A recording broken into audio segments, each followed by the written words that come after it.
तो मूवी की शुरुआत में हम बबलू नाम के एक रईस आदमी को देखते हैं जिसकी शादी लेपाक्षी नाम की एक लड़की से हुई है। बबलू अपनी बीवी से कहता है कि मेरी शादी तुमसे ज़बरदस्ती कराई गई है और मैं किसी और से प्यार करता था, इसलिए मैं तुमसे प्यार नहीं कर पाऊंगा और तुम्हें इस हवेली की मर्यादा का पालन करना होगा। ये कहकर वो बेडरूम से चला जाता है। देखते ही देखते 3 साल बीत जाते हैं और आज लेपाक्षी का बर्थडे है। बबलू का ही एक नौकर लेपाक्षी से प्यार करने लगा था और वो उसको एक नाइटी गिफ्ट करता है और कहता है कि मुझे पहन कर दिखाओ। तभी वहाँ पर बबलू आ जाता है और अपनी बीवी को नौकर के साथ नाइटी में देखकर बबलू भड़क जाता है और वो उस नौकर को गरम तेल की कढ़ाई में डाल देता है और जान से मार देता है। आगे हमें बबलू के नौकर मिश्रा को दिखाया जाता है। वो मिठाइयाँ बांट रहा होता है। तभी बबलू उससे इस खुशी के बारे में पूछता है तो मिश्रा बताता है कि मेरे बेटे राज की विदेश में नौकरी लग गई है और उसकी तनख्वाह 15 लाख रुपये सालाना है। तो बबलू उसके बेटे को हवेली बुलवाता है। राज हवेली में आता है और बबलू को एक महंगी घड़ी गिफ्ट में देता है और राज को वहाँ पता चलता है कि बबलू ने एक बार मिश्रा की टांग तोड़ दी थी क्योंकि उसकी वजह से बबलू की कार में स्क्रैच आ गया था। उसके बाद सीन शिफ्ट होता है बबलू की बीवी लेपाक्षी पर। वो राज को देखते ही लार टपकाने लगती है क्योंकि उसने पिछले 3 साल से सेक्स नहीं किया है। वो राज के साथ फ्लर्ट करने लगती है और उसके बाद वो सब डिनर करने जाते हैं। तभी बबलू राज से बोलता है कि तुम विदेश ना जाओ और मेरे पास ही नौकरी करो और मैं तुम्हें सालाना 15 नहीं बल्कि 25 लाख रुपए दूंगा। और ये बात सुनकर राज भी एग्री कर जाता है। उसके बाद लेपाक्षी राज के साथ फ्लर्ट करती है लेकिन राज उसका सर झुकाकर जवाब देता है और ये सब बबलू भी देख रहा होता है। लेकिन बबलू लेपाक्षी को कुछ नहीं बोलता क्योंकि वो जानता है कि उसने भी लेपाक्षी को पिछले 3 साल से खुश नहीं किया है। राज घर पहुंचता है और उसका बाप उसको बहुत डांटता है। वो कहता है कि मैंने तुम्हें इसलिए नहीं पढ़ाया ताकि तुम जाकर मेरी तरह बबलू की गुलामी करो, मैंने इसलिए पढ़ाया था ताकि तुम्हारा भविष्य बन जाए। लेकिन राज अपने बाप की बात को इग्नोर करके बाहर चला जाता है और अपने दोस्तों के साथ शराब पीने लगता है।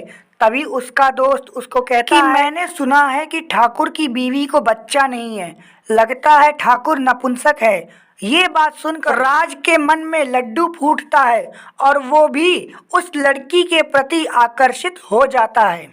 अब अगले दिन राज बबलू को न्यूयॉर्क के स्टॉक मार्केट में इन्वेस्टिंग करने की सलाह देता है। कुछ देर सोचने के बाद बबलू भी मान जाता है और फिर हम आगे देखते हैं कि लेपाक्षी एक गिलास में पानी पी रही होती है और उसके बाद राज आकर उसी के जूठे गिलास में पानी पीने लगता है। लेपाक्षी ये सब देखती है और आकर राज से पूछती है कि तुम दिखावा क्यों कर रहे हो, तुम्हारे मन में जो है वो मुझे बता दो। लेकिन राज उसको कुछ नहीं बोलता।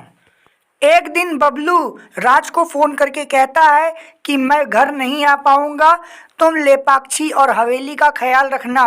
ये सुनते ही राज खुश हो जाता है और तुरंत जाता है और लेपाक्षी के साथ लिपटने लगता है। अब तो इनको जब भी मौका मिलता है ये अपना टपाटप का प्रोग्राम चालू कर देते हैं। और लेपाक्षी एक दिन कहती है कि मुझे यहाँ से भगा ले चलो, तो राज भी कहता है ठीक है और दोनों रोमांस करने लगते हैं। उसके बाद हम देखते हैं कि बबलू वापस आ गया है लेकिन उसको एक कुरियर मिलता है जिसमें कुछ फ़ोटो होती है। उन फ़ोटो को देखने के बाद बबलू राज से कहता है कि तुम मेरे साथ चलो, लेकिन राज बोलता है कि मेरे माता पिता शहर से बाहर जा रहे हैं, मैं उनको बस में बैठाकर आता हूँ। और थोड़ी देर बाद वो बबलू के पास पहुंचता है तो बबलू उससे अट्रैक्ट होकर लिपटने लगता है और हमें पता चलता है कि बबलू एक गे है। बबलू रोकर बताने लगता है कि मैं एक लड़के से प्यार करता था और मैं उसके साथ रहना चाहता था, लेकिन मेरे घर वालों ने मेरी ज़बरदस्ती शादी करा दी और उस लड़के को भी गायब कर दिया। ये सब बताकर वो रोने लगता है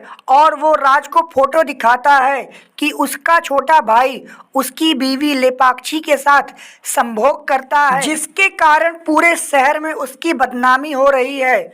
बबलू राज से कहता है कि तुम दोनों को मार डालो और उसके बाद हम और तुम साथ में रहेंगे और मजे करेंगे। राज बबलू के छोटे भाई को पकड़ लेता है और उसको मार डालता है। दूसरी तरफ लेपाक्षी सारे गहने और कपड़े लेकर घर से भाग जाती है और राज भी अपने कपड़े पैक करके बस स्टेशन चला जाता है। और तभी बबलू को वो एक वीडियो भेजता है जिसमें राज बबलू की बीवी लेपाक्षी के साथ मजे कर रहा होता है। ये सब देखकर बबलू भी चौंक जाता है। दरअसल राज ये सब जानबूझ के कर रहा था। वो बबलू से अपने बाप के पैर तोड़ने का बदला लेना चाहता था, इसीलिए उसने अपने बाप को शहर के बाहर भेज दिया। बबलू को 10 करोड़ रुपए का चूना लगाकर वहां से निकल गया। दूसरी तरफ लेपाक्षी रेलवे स्टेशन पे राज का इंतजार कर रही थी, लेकिन वहां पर बबलू पहुंच जाता है और वो उसको गोली मारने वाला होता है। तभी लेपाक्षी बताती है कि मैं माँ बनने वाली हूँ, जिसके बाद बबलू रुक जाता है और वो सोचता है कि मेरे खानदान को बदनामी से बचाने का एक यही रास्ता है। और इसी के साथ ये मूवी भी एंड हो जाती है। तो दोस्तों, अगर आपको ये वीडियो देखने में मज़ा आया तो वीडियो को लाइक कर दीजिए और मेरे चैनल को सब्सक्राइब कर दीजिए। और दोस्तों प्लीज़ हो सके तो मुझे सपोर्ट करिए, प्लीज़ दोस्तों।